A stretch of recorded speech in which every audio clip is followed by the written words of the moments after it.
Can you recall a situation where you were actually Pseudo listening? Go with Nick. And how did it feel? I was like midnight. My dad came in drunk, and I knew he coming in to tell the same story over and over again. So I pretended I was asleep at first, and then he woke me up. So then he told me the same story he told me last night. I'm like, yeah, just trying to get through the sleep and go back to sleep. But it felt, I mean, when I had it done on me, it was kind of like, oh, that ain't really right. So learn from that. So you felt like you should have been more attentive. Yeah. Like, you never know, like stories like that. You embrace that because you could tell that to your, your kids, or your kids have a story. You want them to listen to what you've been through. Yeah. Dom. I said the same thing, but for my grandfather, he comes in every day. I see him. He tells me the same story he told me, whether it was a day ago or a week ago. But sometimes he has different details, so definitely important to start listening. So how did you feel after sometimes you be like, nah, listening? Do you think like that affects anything? Like if he realized like, okay, he's not listening, you don't really care what I say. Sometimes he like stops what he's saying and kind of like changes the topic because he knows I'm not really paying attention. Okay. It makes me feel bad, I ain't gonna lie. Okay, Heath, have you ever been in that situation? I try to think really hard about it. I'm not really sure I've ever really been in that type of situation before. Okay. So you're like an active listener. You take everything in. You got you. So okay. On the other hand, right? Has anyone ever fake listened to you, and how did you feel about it? Yeah. It was I kind of did what my dad did. I just told the same story that I didn't think I told before, and I'm like, it's like, I remember that. So I'm like, did I tell this story before? So I'm like, okay. It felt like it was to me. I took it as them telling me I already told this before. So and it reminded me that I already did it. So I just stopped. So it isn't. You don't think it's like, oh, I'm not trying to hear this again. No, it's because usually people I talk to, like they want to listen. So at that point, it was just like, okay, it's a way of telling you without telling you. So it's like different communication way. Gotcha. Dumb. Mine is just at my job, whether I'm telling a kid a story or just like trying to get them out of trouble. You kind of just, sometimes they just don't pay attention, like, yeah, whatever. They want to hear out the And you think that can lead to repetitive behaviors and different things like that. So that's why listening is really a skill set. I say not everybody can listen, because if that was the case, we wouldn't have a lot of people out here in trouble. So listening is hard. With me, it's with my friend. I'm trying to like really like tell her like to stop lying. It's like I tell her to stop lying. Yo, why you? Today's group discussion will be about the communication concept on Pseudo listening, and I'll be targeting the discussion in sports and how it affects athletes, as most of us here are athletes. So, and even with your peers, I learned about this in chapter 2, barriers to effective listening. My relationship is going to be between athletes and a coach, or athletes and their peers, to see if they ever had a situation where Pseudo listening and they recorded it. My goals for this group discussion are, I would like my audience to get an understanding of different types of listening styles and inform them on Pseudo listening, as well as be engaged and show them how important listening really is.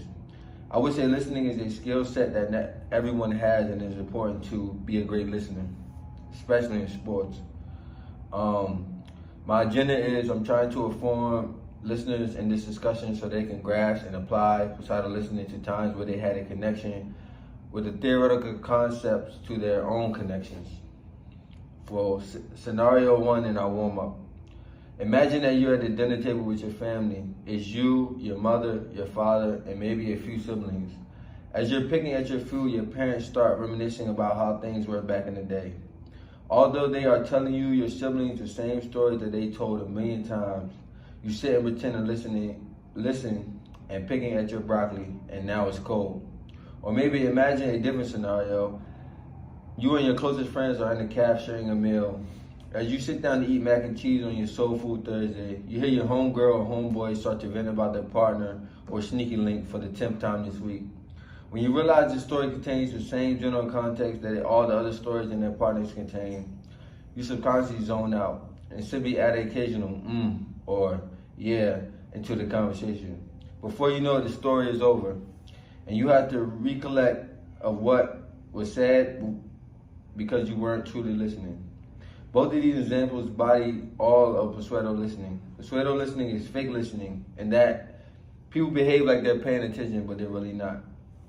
So I have Nate, Dom, and my goal for this discussion is to get everyone thinking about events in which they have committed or witnessed pseudo listening and cause them to be more aware of the emotions attached to pseudo listening. I'm going to give you a broad overview of the concept of pseudo listening. Basically, behaving as though you are listening to what the person is saying, but in hindsight, you are acting because you either heard the story many times or you're just not interested in what they are saying. This listening practice is common. I'm sure you used it before. I know you have that one relative who told you, like you said, tells the story over millions and millions of times, and you just don't want to listen again. When someone is like that, they're not being attentive and following the steps in the listening process, which is receiving, interpreting, recalling, evaluating, and responding to verbal and nonverbal messages.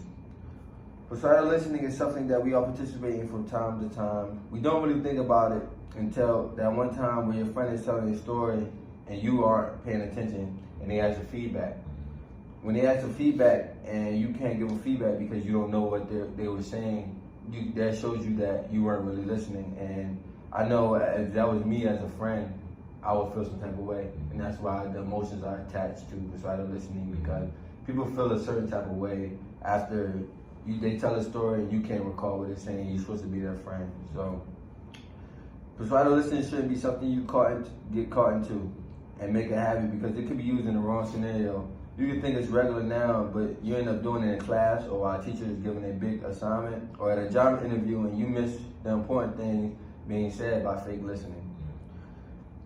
Can you see how the first scenario of pseudo listening, the first scenario is pseudo listening? How can you tell from the first scenario? The first scenario was the basketball, or it was the one where your family member keeps telling the same story over and over. And what was the question? How can you tell that's pseudo listening? That was the pseudo listening because, like you said, when the same relative is telling the same story over and over again, and they ask you for feedback. The feedback pretty much confirms if you listen or not. And if you don't have any, then they're like, okay, they're not really listening to what I'm trying to say. All right, have you ever been in a scenario where you fake to not hurt someone after you heard the story a million times? Yes. My friend asked me one day about advice for a guy that she's already told me about millions of times. So when she told me again that day, I was pretending like I was listening, but I really didn't care because she already told me so many times.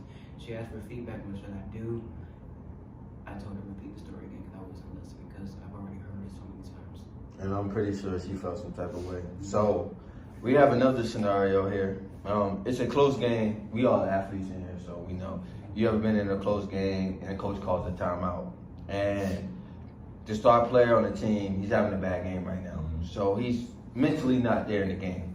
So he's in the huddle, bad body language, looking around, talking to his teammates about how bad he's playing, worrying about who's in the crowd and everything. So coach draws up a last-second play and looks up and sees that his star player is not paying attention. He knows he's not focused. He knows he's not connected.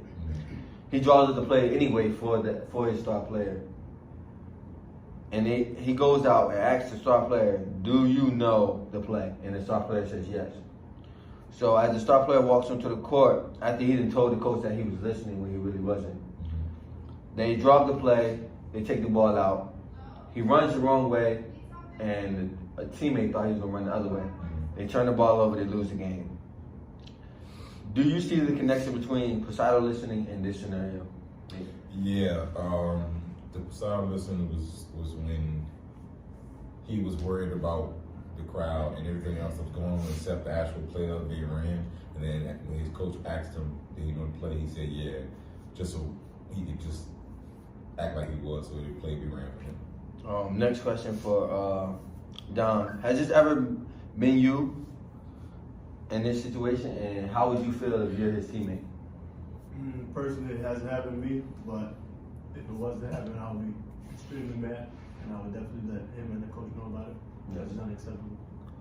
So if you're a player and you see this, right, and your coach, and you know that your coach knows that he's not focused on the game, how do you think the coach should have handled that situation? I think the coach handled the situation the way he wanted to because he knew he won't pay attention. So I think this is maybe a lesson to him to just pay attention more. I was thinking on the same lines of maybe coach knew he wasn't paying attention to see if he was gonna lie about it, you know, and that breaks trust. You know, if I trust a player, I'm gonna trust that he's engaged, he's locked in. But I felt like as in that moment, the coach is like, you know what, he feels like he's above everybody, and we don't see if he knows what he's doing. So he really didn't. So just to wrap it up, you see how important listening is. Because listening, you can miss out on the various details that, you know, you may think they're little, but at the end of the day, they're the biggest things that make up everything. So I'm gonna ask each one of y'all, what are ways that you can improve your listening, and how will you do that moving forward? The way I can improve listening, I'd say, is not getting lost. When most time when stories are told me, at a certain point, I'll be confused and just doze out for a minute because it's just too long of a story. But I'd say staying engaged the whole time, maybe even asking questions to stay engaged. But yeah. So you want to be more of an active listener that receives and interprets information, not just receive it and then not interpret it, you know? So, Don? I'll say the same as well, being an active listener and thinking of questions asked when they're done talking or even during their talk. Do you think like being an attentive listener will help you not just in that sports world, but outside of the sports world? You know, even with your family, you know, you want to have kids one day, so you know, listening is going to be huge because you got to listen. They're able to know what someone wants, you know. Heath? Yeah, same thing with me. I feel like really to be a better listener, like clear your mind, really like focus on what the person's saying, like maybe recite it in your head so you don't forget.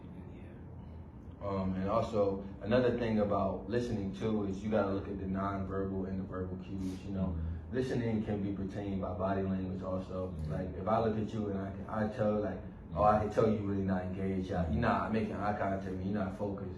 Your body language looks like, oh, it is what it is. You know, but that is all. I hope y'all learn more about listening and will apply it in the future. Yeah.